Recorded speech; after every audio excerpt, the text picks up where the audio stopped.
The Joe Rogan Experience. I go to these TED conferences every year, and I feel lighter. I feel like I was treated like a leper, when I went to TED, and the organizers of TED were so afraid I was going to talk about psychedelic mushrooms. How many years ago was this? The 2008 when I first went. What's it like now, though? This last time, I was treated like a super celebrity. I had these hugely powerful people, some of the names you probably know, who came up to me and would shake my shoulders going, "Now I understand. Now I understand." And I had to say, "Down, boy," keep down. And they woke into something, and their mates, their friends, their business associates, there seems the common theme is, wow, he was such a jerk before and he's so nice now. Yeah. And they're seeking cooperation, and they still are productive. They still are creative.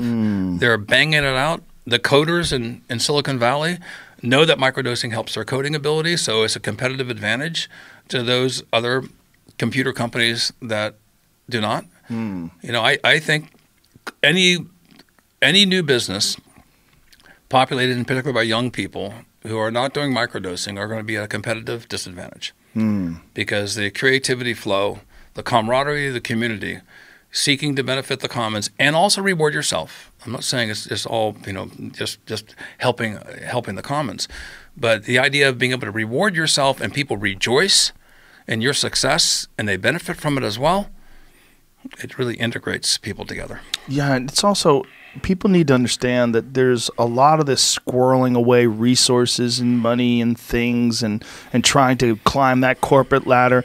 This is a finite life.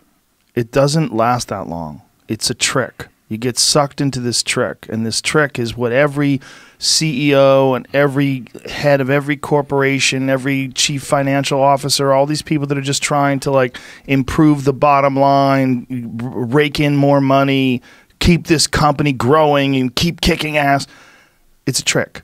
You're sucked up in a trick. There's a natural human tendency to accumulate numbers for whatever reason. Go back to our early days when resources were scarce.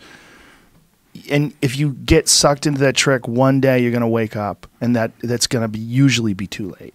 Usually it's on your deathbed. Usually it's close to it. You're like, what did I do? This is it? My health is failing. My life's falling apart. And what has my life been? It's been 10, 12, 14 hours a day in these stuffed offices under fluorescent lights, crunching numbers and trying to acquire things. And for what? What impact have I made on humans? What is the negative impact of my ambition on the people that are around me?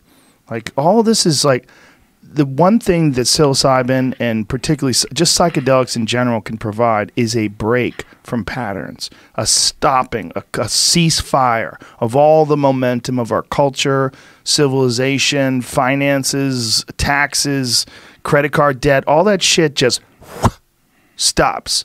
And you get a chance to step back and look at the machine, watch it all whirl and spin in front of you, and you get to say, oh, I got sucked into the trick.